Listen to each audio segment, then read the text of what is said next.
की बात कही है कि जो आपके साथ बुरे हैं उनके साथ ना अच्छे रहो ना बुरे रहो, बस उनसे दूर रहो। नमस्ते, मैं हूं आरजे कार्तिक। एक बड़ी छोटी सी कहानी सुनाता हूं एक ऐसे व्यक्ति की जो लालच में आ गया। उसे लगा कि लाइफ में शॉर्टकट मिल जाएगा अगर मैं जादू सीख लूंगा। किसी ने उसे ज्ञान दे दिया था कि जाओ जंगल में एक जादूगर रहता है, उससे जादू सीख कर आ जाओ, तुम जो चाहोगे तुम्हें मिलने लग जाएगा। बस इसी लालच में उस घनघोर जंगल में एक बैग टांग करके कंधे पर चलता चला जा रहा था। शाम होने को थी, थोड़ा उजाला बाकी था।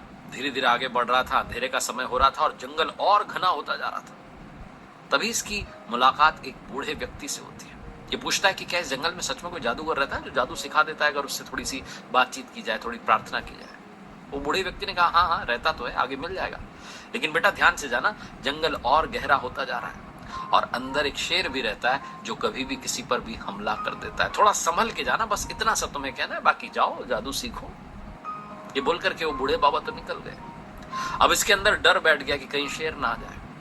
डरते हुए धीरे धीरे कदम बढ़ाते हुए पहुंच गया। शेर नहीं मिला, इसे जादूगर मिल गया। खुश था कि चलो जादूगर को जो है बता देता हूं क्या चाहता हूं, जाकर के बता दे कि मैं जादू सीखने आया हूं, ये है वो है। जादूगर ने कहा, देखो तुम पहले शुद्ध होकर आओ, 100 मीटर की दूरी पर यहाँ तालाब है, जाओ जाकर के स्नान करो और वापस आ जाओ, फिर मैं तुम्हें जादू सिखाता हूँ। उसने कहा ठीक है।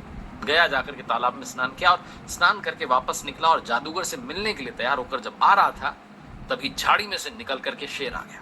जैसे इसने शेर को देखा कांप गया, डर गया, भागने लगा, तेज भागने लगा और तेज भागने लगा। उसी डायरेक्शन में भागा जिधर जादूगर था। जादूगर ने देखा कि भागता आ रहा है, डरता आ रहा है, पीछे शेर आ रहा है। इस जादूगर ने खींचा इस व्यक्ति को और इसके पास जो झोला था ना, बैग था, उसे निकाल करके फेंक दिया शेर के सामने। शेर उस झोले में से मांस निकाल कर खाने लगा और खा के निकल के चला गया। जादूगर ने कहा, ये तुम किसके लिए लाए थे?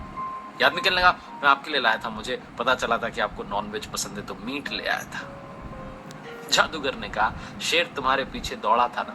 तुम्हारे पीछे नहीं दौड़ा था, इस बैग के पीछे भागा था। उसे स्मेल आ गई थी कि तुम कुछ लेकर आए हो। तुम जबरदस्ती घबराते हुए भागते हुए चले जा रहे थे, वहीं फेंक देते बैग को, शेर खा के निकल जाता, तुम्हें कुछ कहता ही नहीं। जबरदस्ती परेशान हो रहे, आओ तुम्हें जादू सिखा दो। इस आदमी का नहीं, जादू नहीं सीखना, जो सीखना था वो सीख लिया, प्रणाम नमस्ते, चल पड़ा वहां से। और जब वापस आ रहा था तो सोच रहा था, जादूगर ने बातों ही बातों में जिंदगी का जादू सिखा दिया। वो जादू पता है क्या था? वो जादू ये था जो जादूगर ने कहा था कि शेर तुम्हारे पीछे नहीं, उस बैग के पीछे दौड़ा था। तुम घबराहट में भागते चले जा रहे थे, भूल गए थे कि समाधान क्या था। छोटी सी कहानी बस यही सार सिखाती है। हम में से बहुत सारे लोग जब प्रॉब्लम्स में उलझ जाते हैं तो समझ ही नहीं पाते, हमें समझ ही नहीं आता कि सल्यूशन क्या है। सल्यूशन हमारे सामने होता है, हमारे पास होता है, लेकिन हम उस घबराहट के मारे, डर के मारे, चिंता के मारे सिर्फ समस्या सोच रहे होते हैं, समाधान नहीं सोच रहे होते। ये छोटी सी कहानी बस यही सिखाती है कि जिंदगी में जब कोई संकट आ जाए तो बजाय कि भागने के ठहर जाइए, समाधान ढूंढना शुरू कीजिए। सल्यूशन ठीक आपके पास है, बहुत दूर नहीं है, बहुत पास है, बस उसे ढूंढना शुरू कीजिए। पेन पेपर लेकर के बैठ जाइए, लिख लीजिए, समस्या का समाधान आपके पास शांत मस्तिष्क में मिल जाएगा। एक बार फिर से वही बात जो कहता हूं, कर दिखाओ कुछ ऐसा कि दुनिया करना चाहे आपके जैसा। याद रखिए, मेरी नई किताब कर दिखाओ कुछ ऐसा आ चुकी है। आपने ऑलरेडी बहुत सारा प्यार दिया है, बहुत बहुत धन्यवाद। अगर आपने अब तक नहीं